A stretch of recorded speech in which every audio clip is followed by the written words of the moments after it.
श्रीगुरुभ्यो नमः। गुरुर्ब्रह्मा गुरुर्विष्णुः गुरुर्देवो महेश्वरः गुरुः साक्षात् परं ब्रह्म तस्मै श्रीगुरवे नमः। भारती करुणापात्रं भारती पदभूषणं भारती पदमारूढं भारती तीर्थमाश्रये। अज्ञानां जाह्नवीतीर्थं विद्यातीर्थं विवेकिनां सर्वेषां सुखदं तीर्थं भारती तीर्थमाश्रये। विद्याविनयसम्पन्नं वीतरागं विवेकिनं वन्दे वेदान्ततत्त्वज्ञं विधुशेखरभारतीं। दुर्गे स्मृता हरसि भीतिमशेषजन्तोः स्वस्थै स्मृता मतिमतीव शुभान् ददासि। दारिद्र्यदुःखभयहारिणि का त्वदन्या सर्वोपकारकरणाय सदार्द्रचित्ता। శ్రీ శృంగేరి శారదాపీఠ పరిపాల్యమానమైనటువంటి ఈ నల్లకుంట శంకరమఠంలో దేవీ నవరాత్రులను ఎంతో వైభవంగా మనం జరుపుకుంటున్నాం. ఆ సందర్భంగా దేవీ భాగవతం ప్రవచనాన్ని మనం చెప్పుకుంటున్నాం. దేవీ నవరాత్ర వ్రతం ఎంత ఉత్కృష్టమైనదో, వ్రతాలన్నిటిలో కూడా ఎంత గొప్పదో, శ్రీరామచంద్రుడు శ్రీకృష్ణ పరమాత్మ వంటి అవతారమూర్తులు కూడా ఈ నవరాత్ర వ్రతాన్ని ఆచరించి ఏ విధంగా లబ్ధి పొందారో ఈ విషయాలన్నీ కూడా మనం చెప్పుకున్నాం. ఈ దేవీ భాగవత మహాపురాణంలో పంచమ స్కంధంలో ప్రథమాధ్యాయాన్ని ఇప్పుడు నేను ప్రారంభం చేస్తున్నాను. ఈ అధ్యాయం లేదా ఈ 5వ స్కంధం చాలా ప్రధానమైనటువంటి స్కంధం. మహిషాసుర మర్దనం ఈ పంచమ స్కంధంలోనే ఉన్నది. ఋషయవూచు, శౌనకాది ఋషులు సూత మహర్షుల వారితో అంటున్నారు, భవతా కథితం సూత మహదాఖ్యానముత్తమం కృష్ణస్య చరితం దివ్యం సర్వపాతకనాశనం. ఓ సూత మహర్షి, గొప్ప ఆఖ్యానాన్ని, భాగవత పురాణాన్ని నాకు వినిపిస్తున్నావు, మాకందరికీ కూడా వినిపిస్తున్నావు. ఆ సందర్భంగా శ్రీకృష్ణ పరమాత్మ చరిత్రని కూడా నీవు వినిపించావు. శ్రీకృష్ణ పరమాత్మ నవరాత్ర వ్రతాన్ని ఆచరించి తాను ఏ విధంగా ఆశించిన ప్రయోజనాలను పొందాడో అవన్నీ కూడా మాకు వినిపించావు. కృష్ణస్య చరితం దివ్యం సర్వపాతకనాశనం. ఆ కృష్ణుని యొక్క చరిత్ర సమస్త పాపాలని పోగొడుతుంది కదా. సందేహోత్ర మహాభాగ వాసుదేవ కథానకే. ఈ వాసుదేవుని యొక్క కథానకం, వృత్తాంతం నీవు చెప్పావు కదా. నీవు చెప్పినటువంటి వృత్తాంతాన్ని విన్న తర్వాత మాకొక సందేహం కలుగుతున్నది. జాయతే నః ప్రోచ్యమానే విస్తరేణ మహామతే వనే గత్వా తపస్తప్తం వాసుదేవేన దుష్కరం. నువ్వు చెప్పావు,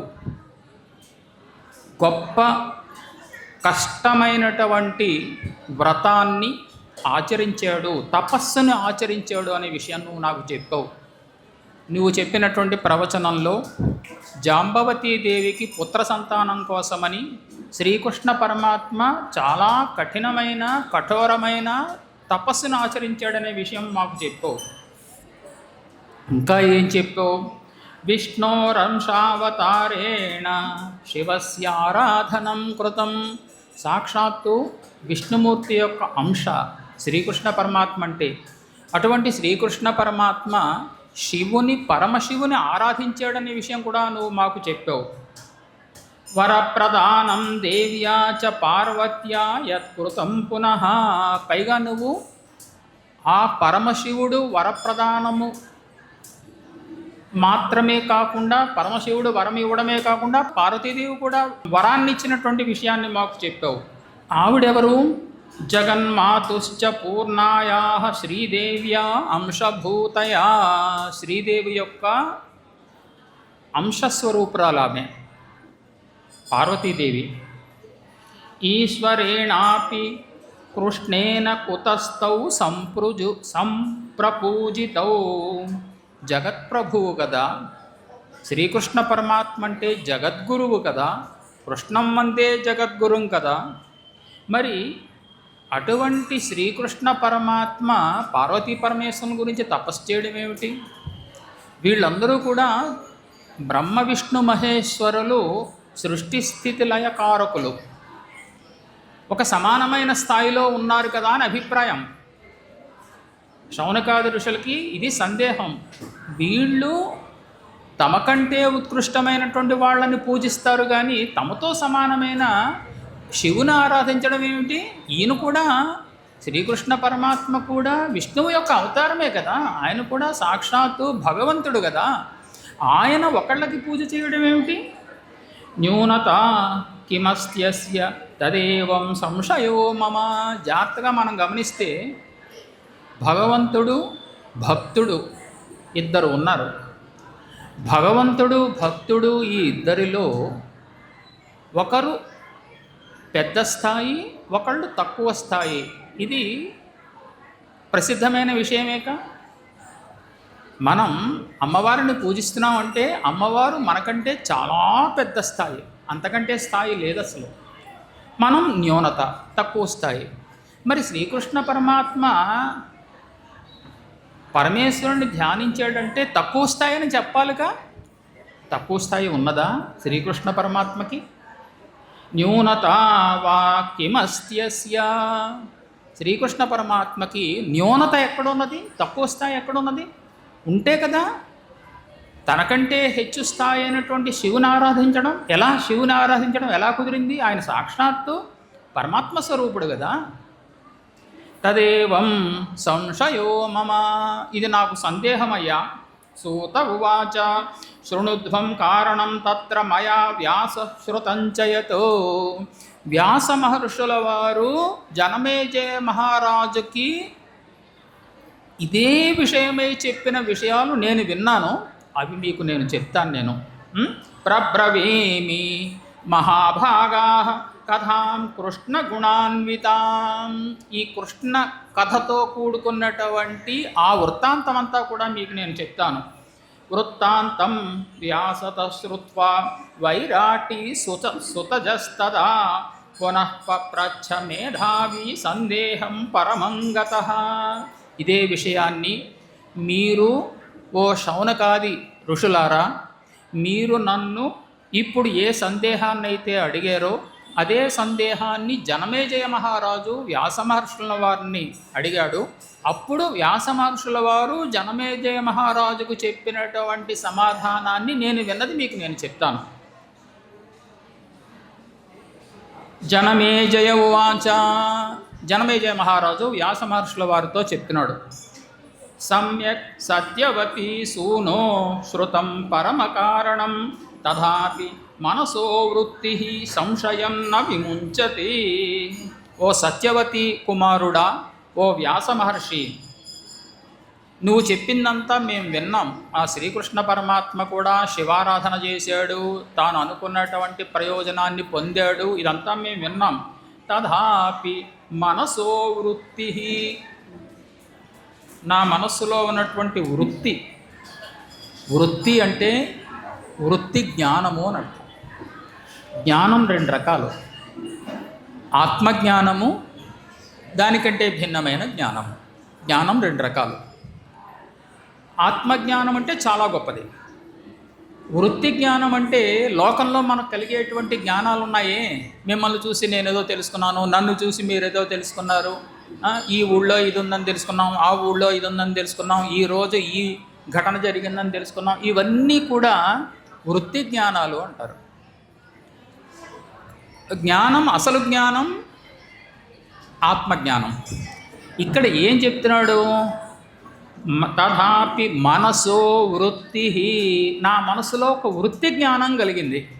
వృత్తి జ్ఞానం కలిగింది అంటే బాహ్య వస్తు విషయకమైనటువంటి జ్ఞానము అని అర్థం, ఆత్మజ్ఞానం కాని జ్ఞానము అని అర్థం.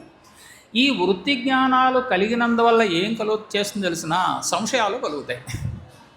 సంశయాలు కలిగితే ఏమవుతుంది? నిశ్చయం కలగదు. నిశ్చయం కలగకపోతే ఏముంది? ఏ నిర్ణయము లేకపోతే అతను సరైనటువంటి స్థితిలో ఉండలేడు. ఎప్పుడైతే సంశయాత్మ అవుతాడో, సంశయమే స్వభావంగా కలిగిన వాడు అవుతాడో, పరిపూర్ణత లేదు కదా. అంటే ఇవి వృత్తి జ్ఞానాల యొక్క స్వభావం. అది ఈ మనస్సు యందు. అందుకే యోగం అంటే చిత్త వృత్తి నిరోధ అన్నారు. చిత్తమందలి వృత్తులను నిరోధించుట అన్నారు. వృత్తులు అంటే ఇవే, బాహ్య సాంసారికమైనటువంటి వస్తు విషయకమైన జ్ఞానాలే వృత్తి జ్ఞానాలు అంటే. ఇవన్నీ కూడా మనకి అపకారాన్ని కలిగించేవే కానీ ఉపకారాన్ని కలిగించేవే కాదు. ఉపకారాన్ని కలిగించేది ఒకటే జ్ఞానం, ఆత్మజ్ఞానం. ఇక్కడ ఏమన్నాడు? మనసో వృత్తి సంశయం న విముంచతి. నా మనసులో కలిగినటువంటి వృత్తి జ్ఞానం ఉన్నదే, ఈ బాహ్య సాంసారికమైన వస్తు విషయకమైన జ్ఞానం ఉన్నదే, దీనివల్ల సంశయాలు ఇంకా అలా ఉండిపోతూనే ఉన్నాయి నాకు. అంటే నిశ్చయాత్మకమైనటువంటి ముక్తి హేతువైనటువంటి మోక్షదాయకమైనటువంటి జ్ఞానం ఇది కాదు, బ్రహ్మజ్ఞానం కాదు అనే విషయం మనం తెలుసుకోవాలి. ఇది ఒక రకమైన జ్ఞానము, వృత్తి జ్ఞానము అంటారు దీన్ని వేదాంత పరిభాషలో. కాబట్టి నాకు సంశయాలు ఇంకా అలాగ నన్ను పట్టి పీడిస్తున్నాయి. కృష్ణేనారాధిత శంభు తపస్తత్వాతి దారుణం విస్మయోయం మహాభాగ దేవదేవేన విష్ణునా. శ్రీకృష్ణ పరమాత్మ అంటే దేవదేవుడైన అటువంటి శ్రీకృష్ణ పరమాత్మ శంభువును గురించి ఇంత కఠోరమైన తపస్సు ఆచరించాడా?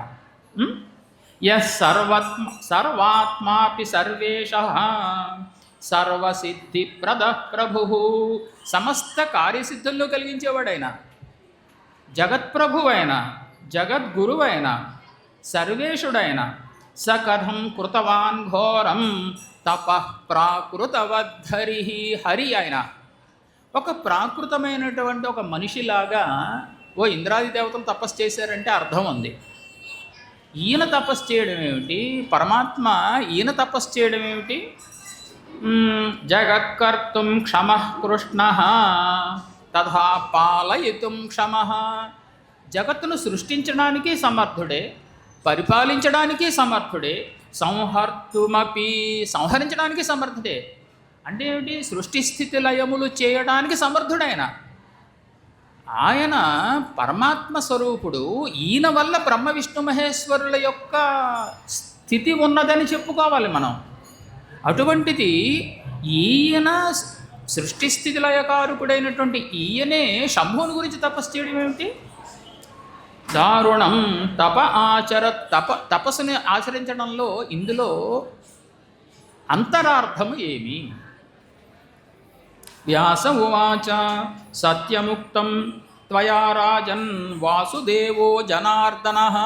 నీవు నిజం చెప్పావయ్యా జన్మేజయ మహారాజా, నీకు మంచి జ్ఞానం కలిగింది. నీకు వాసుదేవుడు పరమాత్మ అని నిశ్చయాత్మకమైనటువంటి జ్ఞానం నీకు కలిగింది. క్షమః సర్వేషు కార్యేషు దేవానాం దైత్యసూదన. రాక్షస సంహారకుడైన సమస్త కార్యాలని నెరవేర్చడంలో సమర్థుడు. క్షమః సమర్థుడైన. తథాపి మానుషం దేహమాశ్రితః పరమేశ్వరః. కానీ ఒక్కటి మాత్రం నువ్వు మర్చిపోతున్నావే, శ్రీకృష్ణ పరమాత్మ మానవ శరీరాన్ని ధరించాడు కదా, మానుష శరీరాన్ని కదా ధరించాడు. ఈ విషయాన్ని నువ్వు మర్చిపోతున్నావు. మానుష శరీరము దేనివల్ల ఉత్పన్నమైంది? మాయ వల్ల ఉత్పన్నమైంది. మాయ వల్ల ఉత్పన్నమైన మానుష శరీరంలో మాయా ప్రభావం ఉండదా? మట్టి వల్ల ఉత్పన్నమైన కుండలో మట్టి వాసన ఉండదా? మట్టి లక్షణాలు ఉండవా? ఇప్పుడు ఈ వస్త్రము దారాల వల్ల పుట్టినది. వాటినే తంతువులు అంటారు. తంతువుల యొక్క లక్షణం ఉండదా దీనిలో? తంతువుల యొక్క లక్షణం ఉండకపోతే సువర్ణం యొక్క లక్షణం ఉంటుందా? ఇదేమన్నా సువర్ణంతో తయారు చేశారా దీన్ని? మాయ వల్ల ఉత్పన్నమైనటువంటి మానవ శరీరంలో మాయా ప్రభావం ఉండడంలో ఆశ్చర్యం ఏమున్నది? ఆయనకు కూడా మాయా ప్రభావం అది.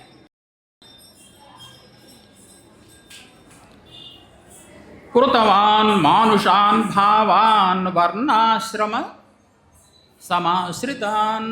వర్ణాశ్రమ ధర్మాలు ఇవన్నీ కూడా మానుష భావాలు, మానవ భావాలు ఇవి.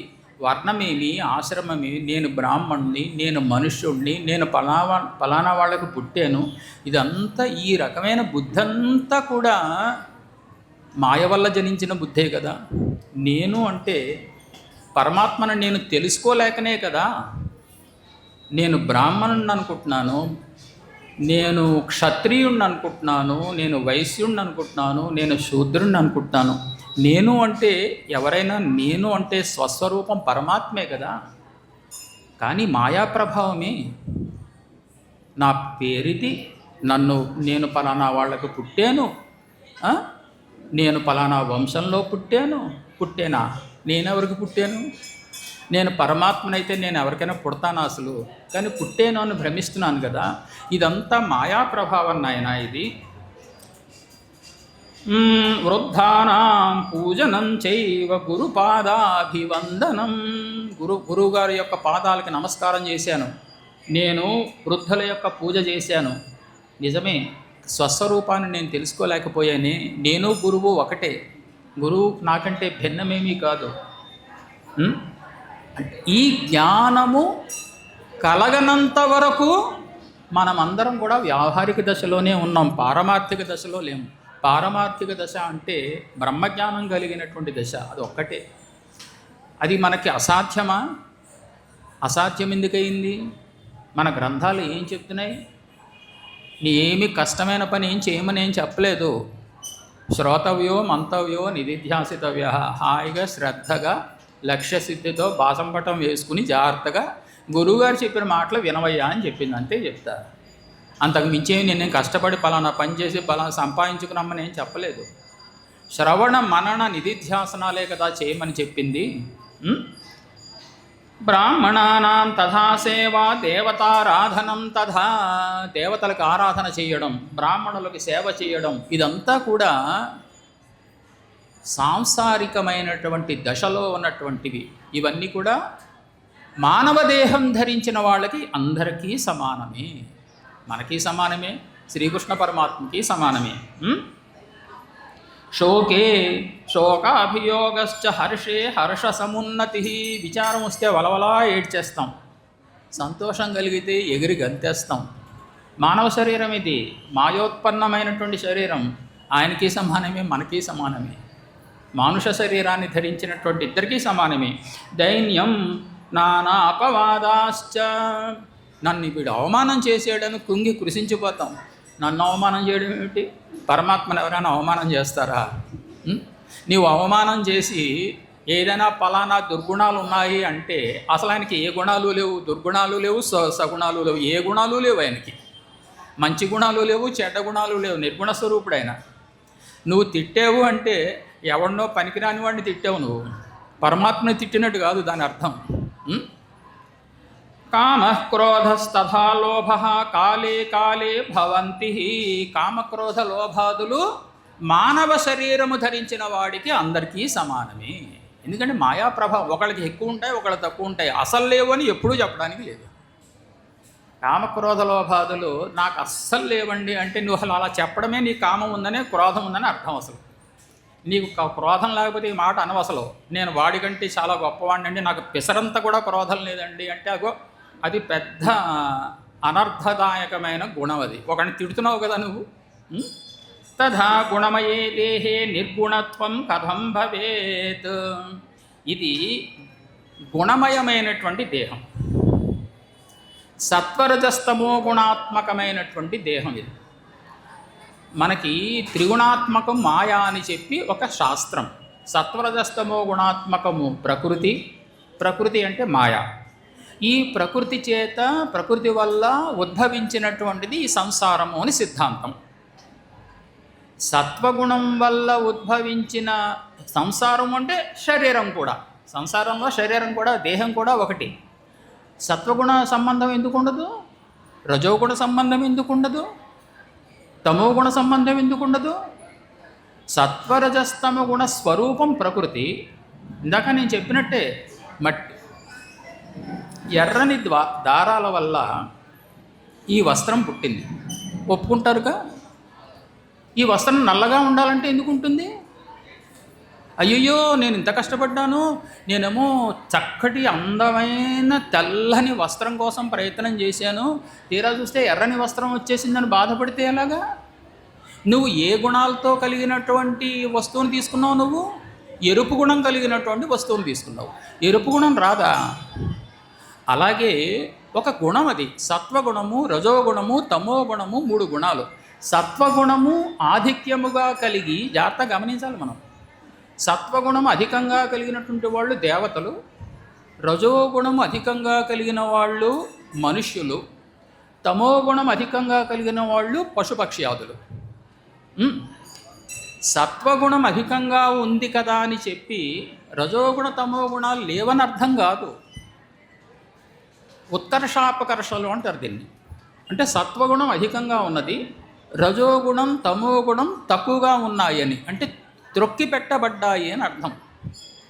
అవి వాటిని ఉపమర్దం చేసి, రజోగుణ తమో గుణాలని ఉపమర్దం చేసి అణగద్రొక్కి, ఏది అభిభూతం, ఏది ప్రకటితమైంది? సత్వగుణం ప్రకటితమైంది, వాళ్ళు దేవతలు. మనలో సత్వగుణము తమోగుణము త్రొక్కబడి రజోగుణము అధికంగా ఉన్నది కాబట్టి మనం రజోగుణ ప్రధానులం. అలాగని చెప్పి మనుషులలో సత్వగుణం తమోగుణం లేదని అర్థం కాదు. మనుషుల్లో మంచివాళ్ళు లేరా? సత్వగుణం అధికంగా లేదా? ఉంటుంది, కానీ రజోగుణ ప్రధానులు. ఇక పశుపక్ష్యాదులు తమోగుణ ప్రధానులు, అంటే సత్వగుణం రజోగుణం రెండూ త్రొక్కబడ్డాయి.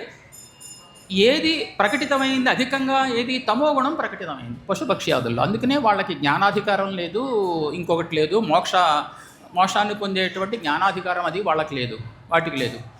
కాబట్టి త్రిగుణాత్మకమైనటువంటి ప్రకృతి, సత్వరజస్తమో గుణాత్మకమైనటువంటి ప్రకృతి, అదే అజ్ఞానం. మాయా అంటే, మాయా అన్న ప్రకృతి అన్న ఒకటి. ఆ సత్వరజస్తమో గుణాత్మకమైన ప్రకృతి వల్ల ఉద్భవించినది మొత్తం సంసారం. సంసారంలో అంతర్గతం ఈ దేహం, ఈ శరీరం, ఇది కూడా ఉత్పన్నమైంది. ఇగో ఈ పర్వతాలు, శిఖరాలు, కొండలు ఇవన్నీ ఉత్పన్నమైనట్టుగా ఈ శరీరం కూడా ఉత్పన్నమైంది. ఈ శరీరంలో సత్వరజస్త గుణాలు ఉండకుండా ఇంకేముంటాయి? నిర్గుణత్వం ఉంటుందా?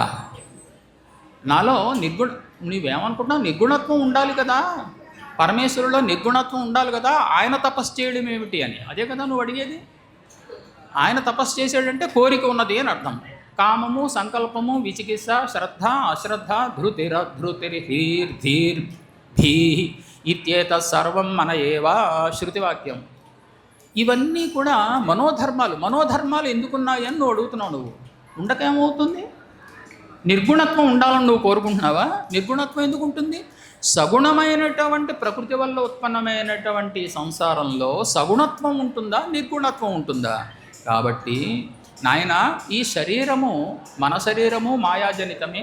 పరమాత్మ యొక్క, శ్రీకృష్ణుని యొక్క ఎప్పుడైతే మానుష శరీరాన్ని ధరించాడో ఆయన యొక్క మానవ శరీరం కూడా మాయాజనితమే. కాబట్టి అదే యోగమాయా ప్రభావము అంటే. ఇంకా ఎక్కడో ఒక చోట చెప్తాడు, అసలు ఈ యోగమాయ ఎంత గొప్పది అంటే, అసలు ఈ ప్రపంచం అంతా జడమైపోను అని, జడస్వరూపం అయిపోను అని. మనము లేచాము, ఇలా వచ్చాము, వింటున్నాము, ఇదంతా ఏంటి? ఇదంతా కూడా చేష్ట, మనలో చేష్ట కలిగింది, ప్రేరేపించింది. శక్తి ఒకటి ప్రేరేపించింది, మనలో ఒక కోరిక కలిగింపచేసింది, మనలో ఒక సంకల్పాన్ని కలిగింపచేసింది ఈ మాయా అనేటువంటి ప్రకృతి. ఈ సంకల్పాన్ని, కోరికని ఇవన్నీ కలిగింప చేయకపోతే మనిషి స్తబ్దమైపోడు. తటస్థమైపోదు, జడస్వరూపం అయిపోదు. కాబట్టి యోగమాయ యొక్క ప్రభావం అంత గొప్పది అని సచేష్టము అయినట్టుగా చేసింది ఈ ప్రపంచాన్ని. కాబట్టి తథా గుణమయే దేహే, ఈ దేహం గుణమయం. ఇది సత్వరజస్తమో గుణాత్మకమైనటువంటి ఈ దేహం నిర్గుణత్వం కథం భవేత్. నిర్గుణత్వం ఎలా ఉంటుందయ్యా? సగుణత్వమే ఉంటుంది. సగుణత్వం అంటే కామం, సంకల్పం, క్రోధం, అవన్నీ నీకు ఉన్నాయి, శ్రీకృష్ణ పరమాత్మకి ఉన్నాయి. ఆయనలోనూ కోపం ఉంది. నిన్న ఎప్పుడో దాంట్లో వచ్చింది, శ్రీరామచంద్రుడు కోపం వచ్చి ఎవరో సోదరుని పట్టుకుని చంపేయడానికి కత్తిపై కత్తాడట. ఇందులో పురాణంలో చోట వచ్చింది, అది ఏదో వృత్తాంతంలో వచ్చి ఉంటుంది. ఆయనకి క్రోధం వచ్చింది, ఆయనకి కోరిక వచ్చింది. కోరిక రాలా? బంగారు లేడిని పట్టుకొచ్చేసి సీతాదేవిని సంతృప్తి పరుద్దామనే కోరిక రాలేదు ఆయనకి. మరి ఆయనకి తెలీదా? అబ్బాయి బంగారు లేళ్ళు ఉండవండి అని చిన్నపిల్లనాడు అడిగితే చెప్తాడు. బంగారు లేడి పరిగెత్తదండి, ఉండదండి, అది అక్కడ ఉంటే షోకేస్లో ఉంటుందండి అని చెప్పమన్నా కూడా చెప్తాడు. మరి ఎందుకు శ్రీరామచంద్రుడు పరిగెత్తాడు బంగారు లేడిని తెచ్చేయడానికి? ఎంత మాయా ప్రభావం నాయన. సౌబలి శాపజాత్ దోషాత్ తథా బ్రాహ్మణ శాపజాత్ నిధనం యాదవానాంతు కృష్ణదేహస్య మోచనం. యాదవ వంశం మొత్తం తుడిచిపెట్టుకుపోయింది ఆ సౌబలి అనే ఋషి యొక్క శాపం వల్ల. శ్రీకృష్ణ పరమాత్మ దేహం కూడా పడిపోయింది, ఆయన మరణించాడు. ఇదంతా కూడా ఒక బ్రాహ్మణ శాపం వల్ల. ఆయన ఇవన్నీ కూడా మానవ శరీరము ధరించిన వాళ్ళకి సామాన్యమైన లక్షణాలు. హరణం లుంఠనం తద్వత్ పత్నీనాం నరాధిపా అర్జునస్యాస్త్రమోక్షే చ క్లీబత్వం తస్కరేషు చ. చివరికి ఏమైంది? శ్రీకృష్ణ పరమాత్మ యొక్క ఇన్ని వేల మంది భార్యలు వీళ్ళందరినీ దొంగలు వచ్చారు, హరించారు, చంపేశారు. ఇవన్నీ కూడా అర్జునుడు అక్కడే ఉన్నాడు, ఏమీ చేయలేకపోయాడు. క్లీబత్వం తస్కరేషు, క్లీబత్వం నపుంసకుడిలాగా ఉండిపోయాడు ఆయన. శక్తి సామర్థ్యాలు ఏమీ లేవు, మాయాప్రభావం. అజ్ఞత్వం హరణే గేహాత్ తత్ ప్రద్యుమ్నానిరుద్ధయో ఏవం మానుషదేహేస్మిన్ మానుషం ఖలు చేష్టితం. ప్రద్యుమ్నుడు ఎత్తుకుపోతున్నాడు అనే విషయం, శంబరాసురుడు ఎత్తుకుపోతున్నాడు అనే విషయం ఎందుకు తెలియలేదు చెప్పండి? శ్రీకృష్ణ పరమాత్మకి విష్ణోరంశావతారేస్మిన్ నారాయణ మునేస్తథా అంశజే వాసుదేవేత్ర కించిత్రం శివసేవనే. కాబట్టి మానవ శరీరాన్ని ధరించాడు కాబట్టి మానవ మాతృడు చేసే చేష్టలు ఆయనలో ఉండడంలో ఆశ్చర్యం ఏమున్నది? శివారాధనలో ఆశ్చర్యం ఏమున్నది? సహి సర్వేశ్వరో దేవో విష్ణోరపి చ కారణం సుషుప్త స్థాననాథ సహ విష్ణునా చ ప్రపూజిత. ఆ వాసుదేవుడు అంతటి వాడంటే విష్ణువు కూడా కారణమైన. ఇందాక మనం అనుకున్నాం కదా, బ్రహ్మ విష్ణు మహేశ్వరుల యొక్క ఉత్పత్తి కూడా ఆయనే కారణం. సుషుప్త స్థాననాథ, సుషుప్త స్థానమునకు ప్రభువు. ఏమిటి సుషుప్త స్థానం అంటే? మనకి 3 అవస్థలు, జాగ్రత్త అవస్థ, స్వప్నావస్థ, సుషుప్తి అవస్థ అని 3 అవస్థలు. జాగ్రత్త అవస్థ అంటే ఇదిగో మెళకుగా ఉన్నటువంటి మనం చూస్తున్నటువంటి ఈ అవస్థ. ఈ అవస్థలో బాహ్యేంద్రియాలన్నీ పనిచేస్తున్నాయి, జ్ఞానేంద్రియాలు, బాహ్యేంద్రియాలు అన్నీ పనిచేస్తున్నాయి. రెండో అవస్థ స్వప్నావస్థ. స్వప్నావస్థలో బాహ్యేంద్రియాలు పనిచేయవు, ఒకే ఒక ఇంద్రియం పనిచేస్తుంది, మనస్సు. ఇది రెండవ అవస్థ. మూడవ అవస్థ సుషుప్తి అవస్థ అని. మనస్సు కూడా పనిచేయదు, బాహ్య ఇంద్రియాలు పనిచేయవు, బాహ్యేంద్రియాలు పనిచేయవు, మనస్సు పనిచేయదు. ఏ ఇంద్రియాలు పనిచేయక అవన్నీ శాంతించి ఉన్నాయి. శాంతించి ఉండి కేవలం ఆత్మస్వరూపుడే సుషుప్తి అవస్థ. దాన్నే మనం ఏంటంటే గాఢ నిద్ర పట్టిందండి, నాకు ఏమీ తెలియలేదండి అంటాం. అసలు ఏమీ తెలియలేదండి, అంత నిద్ర పట్టి, అదే సుషుప్తి అవస్థ అంటే. దీనికే మోక్షావస్థ అని కూడా పేరు. దీని మీద చాలా రకంగా విచారణ జరిగింది శాస్త్రంలో. సుషుప్తి అవస్థ అంటే మోక్షావస్థ అని అర్థం. మోక్షావస్థ అంటే అర్థం ఏమిటి? ఇంకా శరీరం లేదు, ప్రాణం లేదు, ఏమీ లేదు, చనిపోయిన వాడితో సమానం. సుషుప్తి అవస్థ అంటే అంత గొప్ప అవస్థది సుషుప్తి అవస్థ అంటే.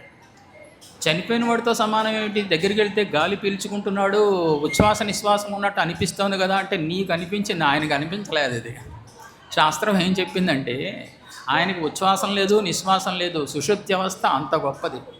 కానీ ఈ సుషుప్తి అవస్థ ఏంటంటే కొంతసేపే ఉంటుంది. ఇదే మోక్షావస్థ అని కూడా శాస్త్రంలో దీని మీద చాలా విచారణ జరిగింది. సుషుప్తి అవస్థలో కేవలం అజ్ఞానం మాత్రం ఉండేటువంటి అవస్థది. సుప్తోత్థితమైనటువంటి పురుషుడు అంటే నిద్రపోయి సుషుప్తి అవస్థ నుంచి బయటకు వచ్చినటువంటి పురుషుడు నకించిద్ అవేదిషం. అతను ఏమనుకుంటాడంటే నిద్ర లేచిన తర్వాత నాకు ఏమీ తెలియలేదు, నకించిద్ అవేదిషం, నాకు ఏమీ ఏమీ తెలియలేదు అంటే అజ్ఞానం ఉన్నది అని అర్థం.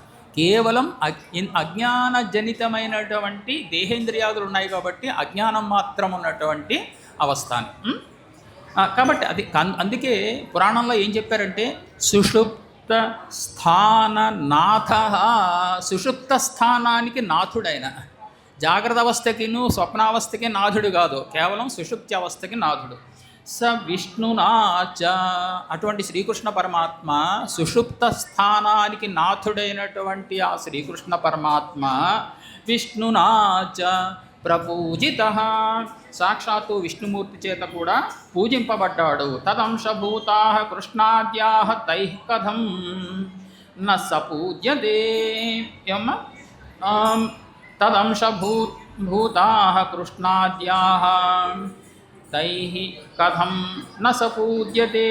అకారో భగవాన్ బ్రహ్మాప్యుకారస్యాద్ధరి స్వయం, మకారో భగవాన్ రుద్రోప్యర్థమాత్రా మహేశ్వరీ, ఉత్తరోత్తర భావేనాప్యుత్తమత్వం స్మృతం బుధై.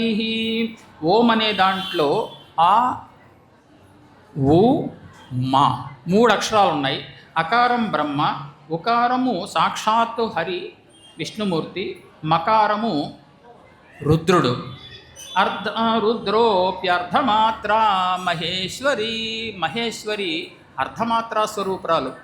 ఏదైనా ఒక అక్షరాన్ని ఉచ్చరించాలంటే మాత్రాకాలం ఉండాలి. మాత్రాకాలం కాకుండా ఈమెకి అర్ధమాత్రాకాలం కాబట్టి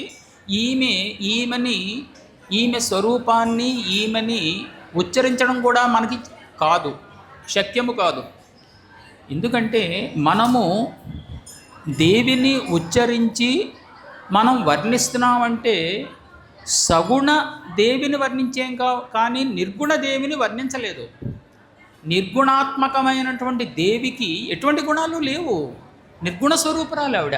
అంటే మనం ఏం చేస్తున్నాం, సగుణ స్వరూపురాలైన దేవిని పూజించడం ద్వారా నిర్గుణ స్వరూపురాలైనటువంటి దేవిని పొందడానికి మనం ప్రయత్నం చేస్తున్నాం. ఒక మెట్టు ఒకటి కావాలి కదా, ఒక సగుణ స్వరూపురాలైనటువంటి ఆమెను మనం పూజించడం అనేటువంటిది ఒక మెట్టు. అది ఉత్తరోత్తర భావేనాప్యుత్తమత్వం స్మృతం బుధై. అత సర్వేషు శాస్త్రేషు దేవి సర్వోత్తమా స్మృత. సమస్త శాస్త్రాలలో దేవి సర్వోత్తమురాలు. ఎందుకంటే శృతిలో కూడా ఉపనిషత్తులో కూడా యతో వాచో నివర్తంతే అని శృతివాక్యం. ఏమిటంటే పరమాత్మని వర్ణించడానికి వాక్కులన్నీ బయలుదేరి వెళ్ళాయట.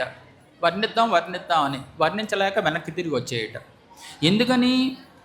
వాక్కులు వర్ణించడం మొదలుపెట్టేయట. వర్ణించడం మొదలుపెట్టిన తర్వాత అర్థమైంది, నేను వర్ణిస్తున్నది సగుణ బ్రహ్మని కానీ నిర్గుణ బ్రహ్మని కాదు. నువ్వు ఎప్పుడైతే వాక్కుతో వర్ణించేవో ఆ వస్తువు సగుణం, అది నిర్గుణం ఎందుకు అవుతుంది? కాబట్టి అర్ధమాత్రా స్థిత నిత్య యా అనుచ్చార్య విశేషతః. అనుచ్చార్య ఉచ్చరింపతగినది కాదు. మన నోటితో ఉచ్చరించేము దేవిని అంటే అది నిజమైనటువంటి నిర్గుణ స్వరూపరాలైనటువంటి దేవిని కాదు మనం ఉచ్చరిస్తుంటా, సగుణ స్వరూపరాలైనటువంటి దేవిని. ఇది కూడా ఒక మెట్టు, ఒకటి సోపాన క్రమం ఇది. విష్ణోరప్యధికో రుద్రో విష్ణుస్తు బ్రహ్మణోధికః. ఆ విష్ణువు కంటే కూడా వస్తుతః రుద్రుడు, ఇంకొక రుద్రుడు ఉన్నాడు. ఈ బ్రహ్మ విష్ణు మహేశ్వరులలో నీకున్న రుద్రుడు కాకుండా విష్ణుమూర్తి కంటే కూడా అధిక స్థానంలో ఒక రుద్రుడున్నాడు. తస్మాన్న సంశయ కార్య కృష్ణేన శివ పూజన. అదే శక్తి స్వరూపం అంటే. శక్తి పురుషుడు కలిపి అని మనం అనుకుంటున్నాం కదా, ఆ పురుషుడని ఏదైతే అనుకుంటున్నామో ఆయనే రుద్రుడు అంటే. ఈ రుద్రుడు లయకారుకుడైన రుద్రుడు కంటే అధిక స్థానంలో ఉన్నటువంటి ఒక పురుషాకారమైనటువంటి ఒక రుద్రుడు. కాబట్టి ఆ రుద్రుడిని శ్రీకృష్ణ పరమాత్మ పూజ చేశాడయ్యా. ఇచ్ఛయా బ్రహ్మణో వక్త్రాద్ వరదానార్థముద్భవౌ మూలరుద్రస్యాంశభూతో రుద్రనామా ద్వితీయకః. మూలరుద్రస్య మూలస్వరూప్ అంటే శక్తి పురుషుడు వీటి యొక్క సంయోగం అనుకున్నాం కదా, ఆ మూలరుద్రుని యొక్క అంశభూతమే ఈ రుద్రుడనేటువంటి ఈ ప్రళయకారకుడైనటువంటి రుద్రుడు. సోపి పూజ్యోస్తి సర్వేషాం మూలరుద్రస్య కాకథ. ఈ ప్రళయకారకుడైనటువంటి రుద్రుడు కూడా పూజనీయుడే అంటే మూలరుద్రుడు గురించి చెప్పవలెనా? ఈ శ్రీకృష్ణ పరమాత్మ పూజ చేసినది ఆ మూలరుద్రుని యొక్క పూజ అని చెప్పి తెలుసుకోవయ్యా. సాక్షాత్తు దేవీ స్వరూపుడు అన్నమాట. ఆ మూలరుద్రుడు సాక్షాత్ దేవీ స్వరూపుడు అని చెప్పి మనం అనుకోవాలి. దేవీ తత్వస్య సాన్నిధ్యాత్ ఉత్తమత్వం స్మృతం శివే. దేవీ తత్వస్య సాన్నిధ్య, దేవీ తత్వానికి సన్నిధిలో ఉన్నాడు. ఇందాక మనం అనుకున్నాం ప్రకృతి పురుషుల యొక్క సంయోగం అని. ఆ శక్తి పురుషుల యొక్క సంయోగం అని. శక్తికి సన్నిధిలో ఉన్నాడు ఈ మూలరుద్రుడు. కాబట్టి అత్యుత్తమమైనటువంటి స్థానం అది. అవతారా హరేరేవం ప్రభవంతి యుగే యుగే యోగమాయా ప్రభావేణ నాత్ర కార్య విచారణ. విష్ణువుకి ఈ విధమైనటువంటి అవతారాలు యుగయుగాల్లో జరుగుతూనే ఉంటాయి. ఇదంతా కూడా యోగమాయా ప్రభావేణ, యోగమాయా ప్రభావముతోనే జరుగుతుంది. మాయా ప్రభావం ఇది. మాయా అంటే అహంకారము. అహంకార వశః ప్రాణీ కరోతి చ శుభాశుభం. అహంకారంతో కూడుకున్నవాడై మనిషి ఏం చేస్తాడు? శుభకర్మలు చేస్తాడు, అశుభకర్మలు కూడా చేస్తాడు. అంటే ఇక్కడ మనం గమనించాల్సింది, అహంకారంతో కూడుకున్నవాడే శుభకర్మలు అశుభకర్మలు రెండూ చేస్తాడంటే శుభకర్మలు చేయకూడదా? శుభకర్మలు చెయ్యాలి కదా. అశుభకర్మలు చేస్తున్నాడు అంటే చెప్పింది బాగుంది, మరి శుభకర్మలు చేస్తున్నాడు అంటే శుభకర్మలు చేయడం మంచిదేకా అంటే వేదాంత దృష్ట్యా అర్థం ఏంటంటే శుభకర్మలైనా అశుభకర్మలైనా మోక్షానికి ప్రతిబంధకాలే అని వేదాంత దృష్టితో చెప్పబడినటువంటి విషయం. కర్మల వల్ల మోక్షం ఎప్పుడూ రాదు. కర్మల వల్ల కర్మఫలం వస్తుంది.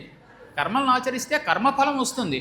అది మంచి కర్మలంటే మంచి ఫలం వస్తుంది, చెడ్డ కర్మలైతే చెడ్డ ఫలం వస్తుంది. మోక్షం అయితే రాదుగా. అంటే రెండూ కూడా మోక్షానికి ప్రతిబంధకాలే. వాడు మంచి మంచి కర్మలు చేసుకున్నాడు, స్వర్గలోకానికి వెళ్ళిపోయాడు. కొన్ని వందల సంవత్సరాలు, వేల సంవత్సరాలు, లక్షల సంవత్సరాలు అనుభవించాడు. మళ్ళీ ఏ పశువుగానో వాడి కర్మాన్ని అనుసరించి ఏ మనిషిగానో పశువుగానో జన్మించాడు, అయిపోయాడు.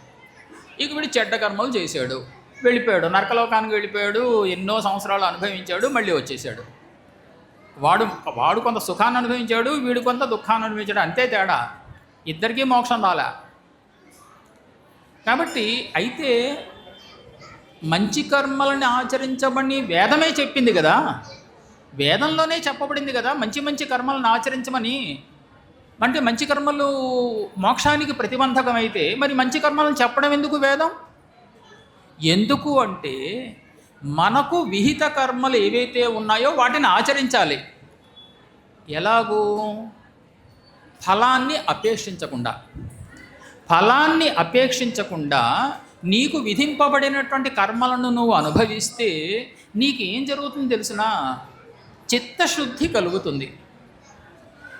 చిత్తశుద్ధి మోక్షం పొందడానికి ఒక యోగ్యత. ఏ వస్తువుని మనం పొందాలన్నా కూడా యోగ్యత కావాలిగా. అలాగే మోక్షాన్ని పొందాలంటే కూడా ఒక యోగ్యత కావాలి. ఏమిటా యోగ్యత? చిత్తశుద్ధే యోగ్యత అంటే. చిత్తము, మన మనస్సు శుద్ధము కావాలి, పరిశుద్ధము కావాలి.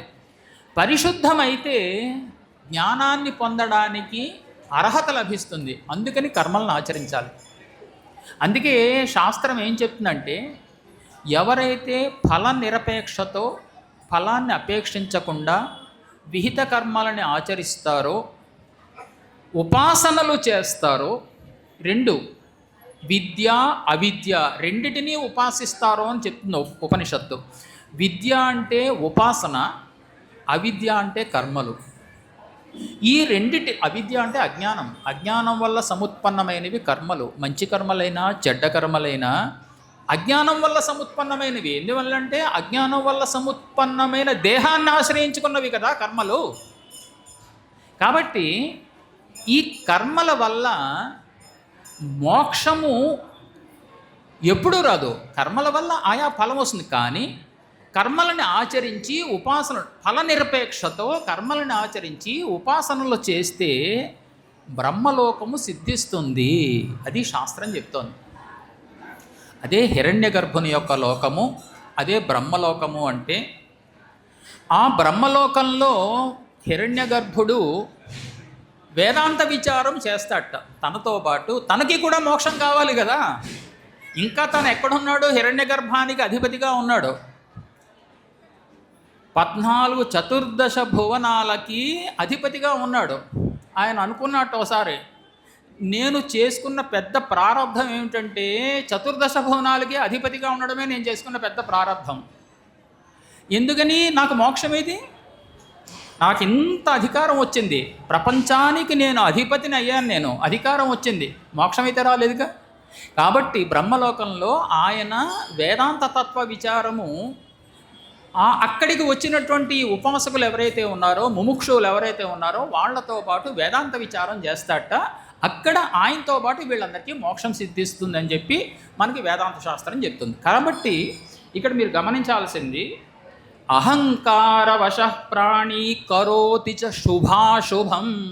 అహంకారంతో కూడుకున్నవాడే, అహంకారం అంటే అజ్ఞానం అనుకోండి కాసేపు, అహంకారంతో కూడుకున్నవాడే శుభకర్మలు చేస్తున్నాడు, అశుభకర్మలు చేస్తున్నాడు. అంటే రెండిటికీ అహంకారమే కారణం. ఎందుకు శుభకర్మలు అశుభకర్మలు చెప్పాడంటే రెండూ మోక్షానికి ప్రతిబంధకాలే కాబట్టి.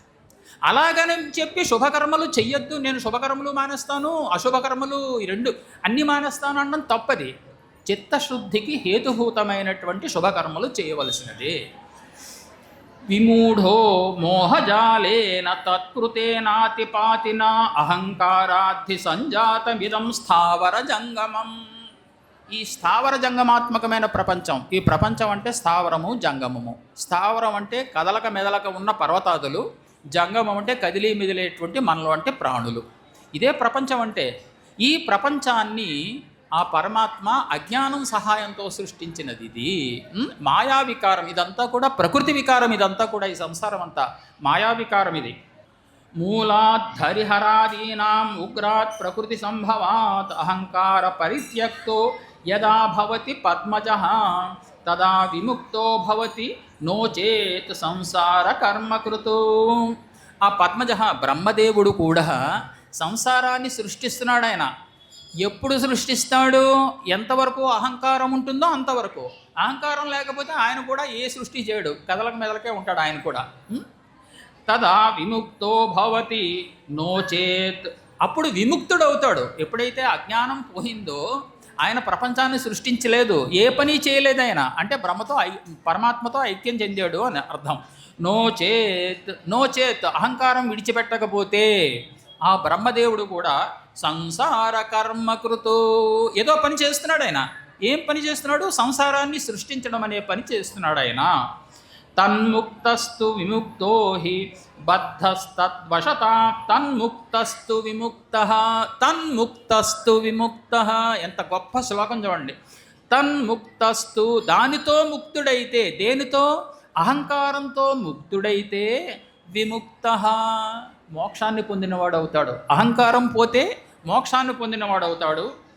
బద్ధస్తద్వశతాంగత, బద్ధుడైతే, దేనితో బద్ధుడైతే? అహంకారంతో బద్ధుడైతే తద్వశతాంగత, అహంకారానికి వశుడైపోతాడు. స్వాతంత్ర్యం లేదు. అహంకారం చెప్పినట్టు వింటాడు వాడు, అజ్ఞానం చెప్పినట్టే వింటాడు. న నారీ న ధనం గేహం న పుత్రా చ న పుత్రా న సహోదరా బంధనం ప్రాణినాం రాజన్ అహంకారస్తు బంధకః. నిజానికి స్త్రీ బంధనం కాదు, ధనం కాదు, ఇల్లు కాదు, పుత్రులు కాదు, సహోదరులు, అన్నదమ్ములు వీళ్ళెవ్వరూ బంధనాలు కావు. ప్రాణినాం రాజన్, జనమేజయ మహారాజా, అహంకారస్తు బంధకః. నీకు అహంకారమే, నేను చాలా గొప్పవాడిని, నా వల్లే ఈ పని జరిగింది అని అనుకుంటున్నామే, ఇదే గొప్ప అహంకారం. నీ వల్ల ఎక్కడ జరిగిందయ్యా? నీవు ఒక జడస్వరూపుడివి. నువ్వు ఆ పరమాత్మ ఒకసారి ఇలా కదిలిస్తే మనం కదిలేం, అటు ఇటు తిరుగుతున్నాం. ప్రాణం తీసేసాడు పరమాత్మ, అయిపోయింది, ప్రాణం వెళ్ళిపోయింది, దేహం కదులుతుందా? మనలో చేష్టని కలిగింపచేసేది చక్షు. ఇప్పుడు శ్రోత్రస్య శ్రోత్రం మనసో మనః ఉపనిషత్తు. శిష్యుడు గురుగారి దగ్గరికి వెళ్ళి, గురువుగారండి కేనేషితం పతతి ప్రేషితం మనః. కేనోపనిషత్తులో మొదటి మంత్రం. నా మనస్సు ఉరుకుతోందండి విషయాల మీద, ఉరుకుతోంది. ఎవరు ఉరికిస్తున్నారండి దీన్ని? ఎవరు కదిపిస్తున్నారండి నా మనస్సుని? ఏమనుకుంటామంటే మనం అంతా, ఈయన పెద్ద వెర్రివాడు, మనస్సుని ఎవరు ఉరికిస్తున్నారు, ఎవరు నడిపిస్తున్నారు అని చెప్పి అని ఇతను శిష్యుడు అంటున్నాడు. ఎంత అమాయకుడు, ఎంత వెర్రివాడు అని. మనం అసలైన వెర్రివాళ్ళం. ఆ ప్రశ్న వేసిన వాడు గొప్ప జ్ఞాని ఆయన. ఎందుకంటే చేతనుడు ఒక్కడే ఉన్నాడు పరమాత్మ. మనమంతా అచేతనమే కదా, మనస్సు కూడా అచేతనమే కదా. అచేతనమైన మనస్సు కదలగలదా? గొడ్డలి వృక్షాలన్నీ నరకగలదు. ఇంట్లో పక్కన మూల ఉందండి గొడ్డలి, అనుకున్నప్పుడు వెళ్ళి చెట్లను నరికేసి వచ్చేస్తుంది ఏంటి? అనుకున్నప్పుడల్లా వెళ్ళేసి నరికేసి వచ్చేస్తుందా? చేతనాధిష్ఠితం కావాలి.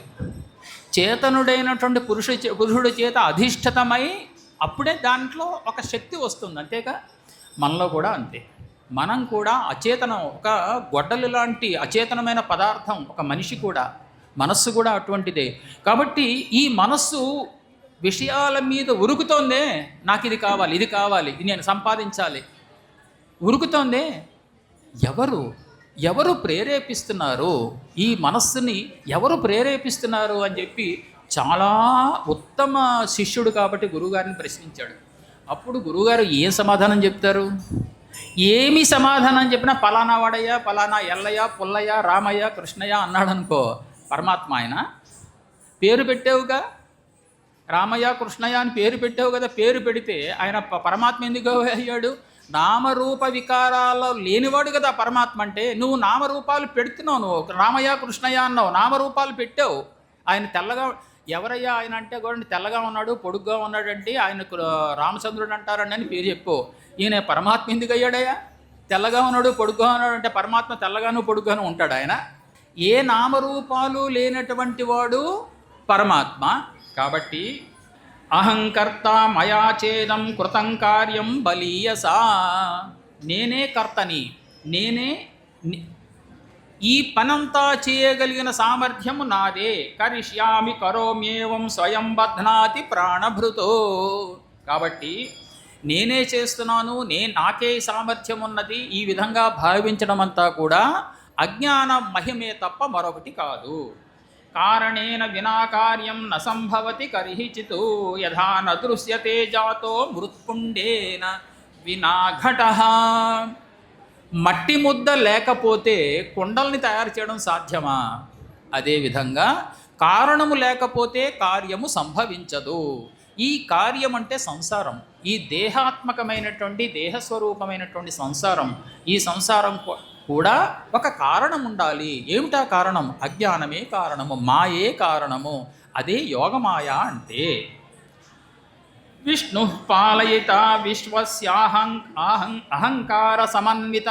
విష్ణువు ఎంతో గొప్పగా పరిపాలిస్తున్నాడు ఈ ప్రపంచాన్ని అహంకారం వల్లనే. అన్యథా సర్వదా చింతాంబుధౌ మగ్నః కథం భవేత్. అహంకార విముక్తస్తు యదా భవతి మానవ. ఆయన కూడా, పరమాత్మ కూడా, ఆ విష్ణువు కూడా అహంకారంతో కూడుకుని ఉన్నాడు కాబట్టి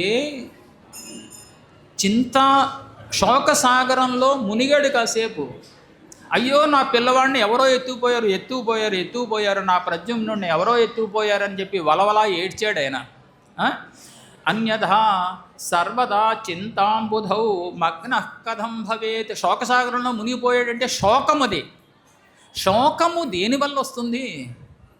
శోకమైన, హర్షమైన ఇవన్నీ కూడా దేనివల్ల ఉద్భవిస్తాయి? ఇవన్నీ కూడా మాయ వల్లే ఉద్భవిస్తాయి. నీకు సంతోషం కలిగినా మాయ వల్లే, దుఃఖం కలిగినా మాయ వల్లే. అదే అహంకారం అంటే. అహంకార విముక్తస్తు యదా భవతి మానవ. ఈ మానవుడు అహంకారాన్ని విడిచిపెడితే అవతార ప్రవాహేషు కథం మజ్జేతు శుభాశయ.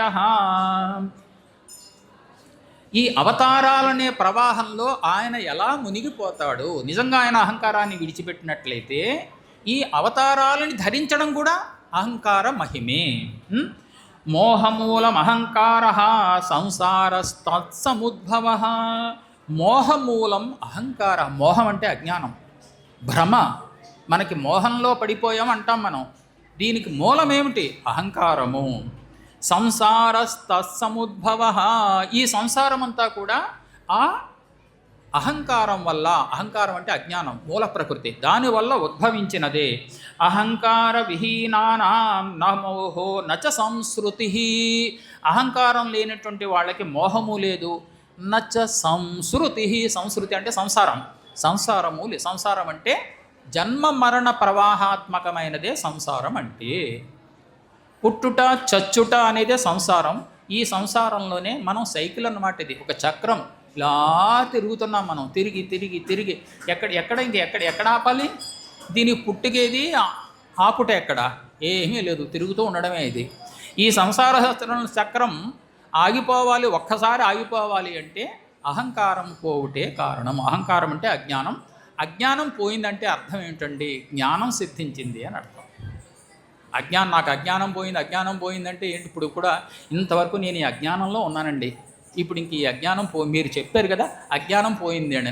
అదేదో చిన్న విషయాల గురించి జ్ఞానం కలిగిందనే కదా అర్థం. సంసారానికి సంబంధించిన అజ్ఞానం పోయిందంటే అర్థం ఏమిటి? సంసారానికి కూడా సంబంధించిన అజ్ఞానం పోవాలంటే ఏం కావాలి? బ్రహ్మజ్ఞానమే కావాలి. అంటే బ్రహ్మజ్ఞానం సిద్ధించింది, అదే మోక్షము అంటే. త్రివిధ పురుష ప్రోక్త సాత్వికో రాజసస్తథా తామసస్తు మహారాజా బ్రహ్మ విష్ణు శివాదిషు. సాత్వికుడు, రాజసుడు, తామసుడు అని చెప్పి పురుషులు 3 రకాలు. 3 రకాల పురుషుల్లో ఉన్నారు. త్రివిధ స్త్రీషు రాజేంద్ర కాజేషాదిషు సర్వద. కాజేషాదిషు కా అజ ఈశ. కా అంటే బ్రహ్మ. ఉపనిషత్తులో కం బ్రహ్మ, ఖం బ్రహ్మ, కం. కా అంటే కశబ్దానికి బ్రహ్మ అని అర్థం. ఈ 3 ఉన్నారు. సాత్విక, రాజస, తామస పురుషులు 3 ఉన్నారు.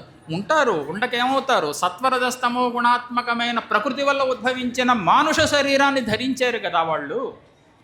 అహంకార సదా ప్రోక్తో మునిభిస్తత్వదర్శిభిః అహంకారేణ తేనైవ బద్ధాయేతే న సంశయః. కాబట్టి అహంకారం చేత బద్ధులైనారు. మానవ మాతృలందరూ బద్ధులైనట్టుగా వీళ్ళు కూడా అహంకారం చేత బద్ధులైనారు. కాబట్టి వీళ్ళు ప్రపంచాన్ని సృజించాలన్నా అహంకారమే కారణం, పాలనం చేయాలన్నా అహంకారమే కారణం, ప్రళయం చేయాలన్నా అహంకారమే కారణము. వీళ్ళు కూడా అహంకారం చేత బద్ధులైనారు. ఏదో చెడ్డగా చెప్తున్నారని అనుకోకండి. మాయాజనితమైనటువంటి మానవ శరీరము ఉన్నది కాబట్టి మాయా ప్రభావము తప్పదు. ఒక్కటే సూత్రం. మట్టితో తయారు చేసిన వస్తువుకి మట్టి వాసన తప్పదు అన్నట్టు మాయచేత ఉద్భవించినటువంటి ఈ శరీరానికి మాయా ప్రభావము తప్పదు. మాయా విమోహితా మందా ప్రవదంతి మనీషిణ కరోతి స్వేచ్ఛయా విష్ణురవతారాన్ అనేకశః మందోపి దుఃఖగహనే గర్భవాసేతి సంకటే న కరోతి మతిం విద్వాన్ కథం కుర్యాత్ సచక్రభృతో. ఆయన విష్ణువు యొక్క అవతారాన్ని ధరించాడు. ఇంత అవతారాలు ధరించాడంటే అర్థం ఏమిటి? గర్భవాసం చేశాడు కదా, ఎంత దుఃఖదాయకమైనటువంటి గర్భవాసాన్ని ఆయన ధరించాడు. కౌసల్యా దేవకీ గర్భే విష్ఠామల సమాకులే స్వేచ్ఛయా ప్రవదంత్యర్థ గతో హి మధుసూదన. ఇంత జ్ఞాని కూడా ఆయన ఏం చేశాడు? అవతారాన్ని ధరించాడు. అవతారాన్ని ధరించి ఎక్కడో హాయిగా ఆనందంగా వైకుంఠంలో ఉండవలసిన వాడు వెళ్ళి గర్భంలో పడ్డాడు ఆయన. మరి ఇది కూడా అహంకారమే కారణము, మాయే కారణము. అహంకారం అంటే మన లోకంలో చేసుకునే గర్వం, అభిమానం ఇవన్నీ అనుకుంటాం, అది కాదు. అజ్ఞానము మాయా అని అర్థం, యోగమాయ. వైకుంఠ సదనం త్యక్త్వా గర్భవాసే సుఖంను కిం. వైకుంఠంలో లేని సుఖం గర్భంలో వచ్చింది ఆయనకి. ఎందుకు వైకుంఠాన్ని వదిలిపెట్టి గర్భంలో ఎందుకు పడ్డాడు ఆయన? అంటే స్వేచ్ఛ అనేది లేదు, తనకి ఇష్టం అనేది లేదు. అంటే ఎందుకు లేదంటే మనస్సు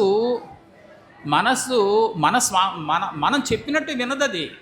మనం జాగ్రత్తగా గమనించాల్సిన నా మనస్సు నేను నడిపిస్తున్నానని మనం అనుకుంటాం, భ్రమ. మనం నడిపించింది కాదు, మనసును నడిపించేది ఆయన. అందుకే ఒక చోట చెప్తారు, ధర్మరాజుకి జోదం ఆడితే ఓడిపోతామని తెలియకనా జోదం ఆడాడు. తెలుసు ఆయనకి జోదం ఆడితే ఖచ్చితంగా 100% వీడి చేతిలో నేను ఓడిపోతానని తెలుసు. ఆతల జోదం ఆడేవాడు సామాన్యుడు కాదు, కౌరవులు, దుర్యోధనుడు. వీళ్ళు మోసం చేస్తున్నారని తెలుసు, ఆయన ఆడాడు. మరి మనస్సు తన అధీనంలో ఉంటే తను ఆడతాడు ఆ మాట. తను చెప్పిన మాట అంటే మనస్సు తను చెప్పిన మాట వినలేదు అని అర్థం అన్నమాట. అంటే మనస్సు ఎప్పుడు స్వతంత్రం కాదు. ఈ మనస్సు ఒక వృక్షాలని నరికేటువంటి ఒక ఆయుధం లాంటిది. అది చేతనాధిష్ఠితం కావాలి. దాని యందు చైతన్యము స్వతసిద్ధముగా లేదు. చైతన్యము ఆ పరమాత్మ యొక్క సాన్నిధ్యం వల్ల వచ్చింది, కానీ స్వతసిద్ధంగా మన యందు చైతన్యము లేదు. తపస్తప్త్వా క్రతూన్ కృత్వా దత్వా దానాన్యనేకశః నవాంఛంతి యతో లోకా గర్భవాసం సుదుఃఖదం సకథం భగవాన్ విష్ణుః స్వవశశ్చేజ్జనార్దనః గర్భవాస రుచిర్భూయాత్ భవేత్ స్వవశతాయది. ఆ భగవత్ స్వరూపుడైనటువంటి విష్ణుమూర్తి పరిపాలయిత ఆయన స్వవశము, తన అధీనము, తనకే స్వాతంత్ర్యం ఉన్నట్లయితే గర్భవాస రుచి ఆయనకి ఎందుకు కలిగేది? రుచి అంటే ఇక్కడ దుఃఖం అన్నమాట. ఈ గర్భవాసం అనే దుఃఖం ఆయనకి ఎందుకు కలిగేది? జానీహి త్వం మహారాజ యోగమాయా వశే జగత్. ఈ జగత్తంతా కూడా యోగమాయ వశంలో ఉన్నది. యోగమాయ యొక్క అధీనంలో, యోగమాయ అంత ప్రభావం చూసారా. ఇక్కడేమో దేవకీదేవికి చంటి పిల్లవాడు పుట్టాడు, అక్కడ యశోదాదేవికేమో చంటి పిల్ల పుట్టింది. ఏమైంది? యోగమాయ ఎంతలా చేసింది? ఈ చంటి పిల్లవాడు అక్కడ పక్కలో పడుకున్నాడు, ఆమె పక్కలో పడుకున్నాడు. ఆ చంటి పిల్ల వచ్చి ఇగో ఈమె దేవకీదేవి పక్కలో పడుకుంది. ఎక్కడైనా సాధ్యమా ఇది? లక్షలు కోట్ల మంది భటులంతా కాపలా కాస్తున్నారు, ఇంతంత తాళం కప్పలు వేశారు వాళ్ళ గృహాలకి. ఏం జరిగింది? యోగమాయా ప్రభావం అంత గొప్పది. బ్రహ్మాది స్తంభ పర్యంతం దేవమానుష తిరియగం. చూసారా చిట్ట చివరి శ్లోకం. ఇంకా బ్రహ్మాది స్తంభ పర్యంతం, బ్రహ్మ దగ్గర నుంచి స్తంభం, అచేతనమైన ఈ స్తంభం, పాషాణము, పర్వతాలు ఇవన్నీ కూడా దేవమానుష తిరియగం. దేవతలు, మనుష్యులు, తిరియకంటే పశుపక్ష్యాదులు అన్నీ కూడా మాయా తంత్రి నిబద్ధాయే. మాయా అనే తంత్రికి నిబద్ధములైనవి. బ్రహ్మ విష్ణు హరాదయ. వీళ్ళేమి మినహాయింపేం కాదు. బ్రహ్మ విష్ణు హరాదయ. భ్రమంతి బంధమాయాంతి లీలయా చోర్ణనాభవతు. ఊర్ణనాభం అంటే సాలెపురుగు. సాలెపురుగు ఏం చేస్తుంది? పెద్దగా అల్లుతుంది, దారాలతో పెద్ద అందమైన గూడు నిర్మిస్తుంది. ఏం చేస్తుంది? ఆ గూడులోకి ప్రవేశిస్తుంది, అంతే, అందులో బందీ అయిపోయింది, అక్కడే చచ్చిపోతుంది అది. ఇంకా బయటికి రావడానికి కూడా తనకి మార్గం తెలియదు. పూర్ణనాభము వంటిది ఈ జగత్తు. మనం ఏం చేస్తున్నాం? సంసారంలో మనం కర్మలు చేసి, దుష్కర్మలో సుకర్మలో, అంటే ఆత్మజ్ఞానానికి ప్రయత్నం చేయకుండా మంచి మంచి స్వర్గలోకాలు రావాలని మంచి మంచి పనులు చేస్తున్నాం. లేదు, తెలియనో తెలుసో తెలియకో చెడ్డ కర్మలు చేసి నరకం వంటి లోకాలను పొందుతున్నాం. అంతేగాని ఈ రెండిటికి భిన్నమైనటువంటి మోక్షాన్ని మాత్రం పొందడానికి ప్రయత్నం చేయటం లేదు కదా. ఇదంతా యోగమాయా ప్రభావము, వాడి యొక్క కర్మల యొక్క ప్రభావము అని చెప్పి ఇక్కడతో ప్రథమాధ్యాయం అయిన తర్వాత ఇక రాజోవాచ ద్వితీయ అధ్యాయంలో యోగేశ్వర్యా ప్రభావోయం కథితశ్చాతి విస్తరాత్. నాయన జనమేజయ మహారాజు అంటున్నాడు, గురువుగారు, ఓ వ్యాస మహర్షి, యోగేశ్వరి యొక్క ప్రభావము ఎంత గొప్పదో ఇంతవరకు నాకు చెప్పేవు. బ్రూహి తచ్చరితం స్వామిన్ శ్రోతుం కౌతూహలం మమ. ఆమె యొక్క ప్రభావం ఇంకా ఎంత గొప్పది, ఆమె యొక్క చరిత్ర ఏమిటి, ఆ యోగమాయ యొక్క చరిత్ర ఏమిటో నువ్వు చెప్పవా, నాకు వినాలని ఉన్నది. మహాదేవి ప్రభావం వై శ్రోతుం కో నాభివాంఛతి. ఆ మహాదేవి, యోగమాయ అంటే మహాదేవి, ఆ మహాదేవి యొక్క ప్రభావము వినడానికి ఎవరికి ఇష్టము ఉండదు. యో జానాతి జగత్సర్వం తదుత్పన్నం చరాచరం. సర్వము తెలిసిన ఆమె, చరాచరాత్మకమైన సమస్త జగత్తును సృష్టించిన అమ్మవారు యోగేశ్వరి, ఆమె యొక్క చరిత్రను నాకు చెప్పవా అని అడిగాడు జనమేజయ మహారాజు. వ్యాస ఉవాచ. వ్యాస మహర్షుల వారు యోగమాయ యొక్క మహిమ ఎంత గొప్పదో చెప్పడం ప్రారంభించారు. ఈ వృత్తాంతంలోనే మన మహిషాసురుని యొక్క జన్మ కూడా ఏ రకంగా జరిగింది అన్నది కూడా ఇదే వృత్తాంతంలో వస్తుంది. ఈ వృత్తాంతాన్ని, మహిషాసురుని యొక్క జన్మ, ఇదంతా కూడా మీకంతా తెలియంది కాదు. ఈ మహిషాసుర మర్దిని అమ్మవారు, అటువంటి అమ్మవారి యొక్క అంత గొప్ప వృత్తాంతాన్ని చదవడం వినడం కూడా మనందరం చేసుకున్న భాగ్యమని చెప్తూ ఈరోజు ప్రవచనం ఇంతటితో పూర్తయింది. స్వస్తి.